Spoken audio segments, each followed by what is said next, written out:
Chris, today let's talk about returning customers, which is pretty essential to have a business succeed more than a year because you need people to come back. So let's talk about returning customers a little bit. Yeah, first of all, the more returning customers you have, the less you have to spend on advertising and That's true. and promotion of your business and all of that. So the more efficient and ultimately the more profitable you should be. Doesn't mean you always are, but the more profitable you should be, the less you have to pay to attract new customers. Sure. Right. And being in the LED business, it's a little bit harder because LEDs last a long time. So we have to work really, really hard at getting returning customers and keeping them and offering other services around what we do. Yeah. And we do a pretty good job at it. But one of the statistics that I tell everybody I know, and you'll see it in our reviews, you'll see it everywhere,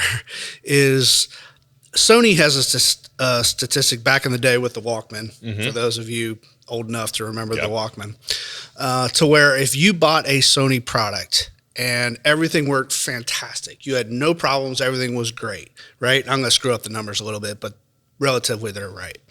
You were 88% likely to buy another Sony product. If you bought a Sony product and had an issue and they resolved that issue effectively, you were 94% likely to buy another Sony product, which tells you that the customer, what they really want is somebody that they trust, somebody that if an issue comes up, that you're going to resolve and you're going to resolve it in the right way in an effective manner. And so it's a really, really important statistic, and it's really the way that we like to do business, to where if we have a problem, then we get that resolved very, very quickly. And you'll see just in our reviews, you'll see that a lot of our reviews come from those situations. And they're 5-star reviews. So, but what it also says is that in the whole process of installation and selling and providing services, that things are going to come up, especially in the service world, right? There's going to be things that you didn't expect. There's going to be all kinds of situations that just pop up. Sure. What an opportunity. What an opportunity to be a hero for the customer and to really gain that customer's trust and gain their respect and keep them coming back. I tell our people all the time that if we do what we say we're going to do, that customer will call us to come fix the refrigerator if they thought we could. Right? Because they appreciate the service that we offer. And it's really hard to find people that do what they say they're going to do at the time they're going to do it. Right? And once they find those people, trust me, your phone number is going to be in their wallet. Right? Because they're going to call you for as many possible things as they possibly can. Because they know that you're going to solve the problem. And they also know, back to, we talked about authenticity before, they also know that if you can't solve it, you're not going to try. Right? That you're not going to give an effort and screw it up even more, that you're going to tell them, hey, I'm not going to promise you something that I don't know that I can do. And so I'm not the person for you, but I do know Tom. And refer Tom. And your word is gold to them because you appreciate it. And and that's where the referral partners, which I'm sure we'll talk about at some point, but that's where the referral partners are very, very valuable, right? Because as soon as I throw out Tom's name, and I made that name up, but as soon as I throw out Tom's name, that guy's going to call Tom and be like, hey man, if Chris told me about you, you're the guy. Yeah, I trust that. And you have to build that trust by doing a great job up front. The Sony thing, though, speaks to like having a perfect, flawless product seems like the number one thing, but really that's secondary to how you handle situations that pop up. The customer service is secondary to the product being absolutely perfect, never having an issue. Every person knows that stuff happens. Right? That every once in a while, no matter how good you are, there's no manufacturer in the world that doesn't have a defect. Right? It just doesn't happen. It's not possible. So you can come close, but you can't get there. And so what the customer really wants is, if and when that comes up, I know that you're going to take care of me. Right? And if you can get there, then you've done a great job. I got one to add on to that. Different industry, but dog food. Okay, so long story short, our dog had a stomach issue. We had to get special food. I'd order it through Amazon. It would take, for whatever reason, it would take a month to get this kind of food. I discovered Chewy, which is the huge dog food distributor. Yep. Okay, so they deliver on time. I auto ship. It gets delivered. Huge storm recently in our area. Massive snowstorm. So there was an issue where it said it's out for delivery, out for delivery. It wasn't coming. So I messaged them on their app and I said, hey, just checking in on my order. I'm just curious. UPS was down for 2 days. UPS was down. I'm right. just saying, just wanted an update. I said, I have to go buy dog food. I've been making her eggs and rice and she's, this isn't good because I need dog food. The person on the other end immediately said, we're sorry about this inconvenience. We're going to refund you for this order so you can go buy dog food, and we're going to ship you your order a new bag so it gets there sooner. And I'm like, I didn't ask you to do that, but now I'll be a customer for life because you stepped up and just did. I mean, that's even above and beyond. That's beyond the right thing. And the most impressive part about that is somebody high up in that organization, because they're a big company, said, hey, we've got a massive snowstorm in the Midwest. You're going to get these calls. I mean, they were preemptive about the whole thing, right? Yeah. You're going to get these calls. Here's the way that I want everybody to respond to these calls that you're about to get. Yeah.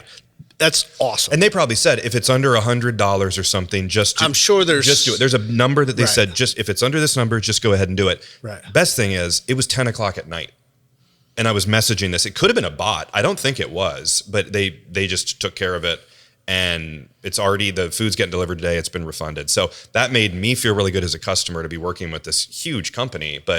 But felt small. But felt small. Big company that felt really small, in that you mattered, you're not a number. And to bring it all home, I will be a return customer then, because absolutely, and probably buy more stuff because I now, and recommend them. Right. Because you get more recommendations by having return customers, referrals. And correct me if I'm wrong, but I don't think the refund mattered. It was just that they were taking care of the situation, right? So they could have responded with, "Hey, somebody will be there in a truck tonight and deliver food," and not refunded you, and that would have been a great same situation. You would have been a customer for life there as well, above and beyond. Yes, it's taking that extra step that you go, "Wow, holy cow! Didn't expect that to happen," and makes me really like that company more. So with return customers, though, you need to have. I mean, I think it's kind of important to keep a database of your customers. Right? That kind of leads into a CMS kind of management system, keeping track of all that. Maybe touch on that a little bit. There's lots of things that there's lots of business model that revolves around that that we don't have time for here, but tons of it. One is that I've mentioned before, but it's worth mentioning again. Keep in touch with your customers, right? Trust is the number one issue of a reason why they won't buy. Right. Mm-hmm. So establishing that trust, once you've overcome that, meaning once you've sold them something and you did what you said you were going to do and you did a great job, which I'm sure is the case. Yep. You've overcome the trust. It's much easier from there. Right. So stay in touch with them. Call them once a quarter. Right. We talked about a list before. Right. Have a list in the car that once a quarter you just check the box and say, hey, Tom, I'll use Brad this time. Yeah. So, hey, Brad, just checking in on you, making sure everything's running right. Is there anything I can do for you? Blah, blah, blah. Oh, man, I was just thinking about you a couple weeks ago. How about, we were going to add those a couple lights a year ago. We never did it. How about we do that? Yeah. I mean, you'll be amazed at how many times that happens. Out of sight, out of mind. Right. That's exactly right. And just staying in front of the customer can be a simple phone call. It could be a phone message saying, hey, sorry I missed you. I just want to check in, make sure everything's working exactly the way it should be. Yep. If it's not, give me a call or a text and I'll get right back to you. Yeah. I even think automating a holiday card or something that's just, hey, greetings from the whatever company. We hope you have a great season. Just putting them on a list that's like, you're one of our customers, we appreciate you, or even sending out quarterly discounts or coupon code or something. I like the personal touch, honestly. I mean, I like that personal phone call. I mean, for example, Facebook gives me the reminder of people's birthdays. Yeah. Right. And you see everybody on their page saying happy birthday, happy birthday, happy birthday. What I do is I call that person every time. and I call them. I say, hey, man, just want to wish you happy birthday. We haven't talked in a while. Just want to say happy birthday. Yeah. And just the fact that I took literally 15 seconds to call them, leave them a message, means so much more than just hitting. I mean, Facebook already, they know Facebook already auto-fills happy birthday. Yeah. It took you 0.2 seconds, Yeah. and you really didn't mean it, right? It was kind of like convenient, right? But just the fact that I take an extra 15 seconds and call them, it matters. Yeah. I mean, we're talking, it's a psychology thing of like, wow, this guy actually, he's a cool guy. Okay. And customers know you're trying to get business, but you're being authentic. Yeah. And they want to then support you because you're a business. You need money. Sure. But you also do care about your customer. I know and you're providing value to them, hopefully. Yeah. Like they know, they see the value that you're providing. So as long as you keep providing value to them, and listen, a phone message doesn't hurt your relationship at all. No. It increases it. It says, hey, just checking in on you. Is there anything I can do for you? They know that you're doing it to get business. They also know you're doing it to provide value to them. Yeah. Yeah. Okay, well, this has been great. We hope you will be a return viewer on our YouTube channel here, so be sure to subscribe. Nice. Tied it all together.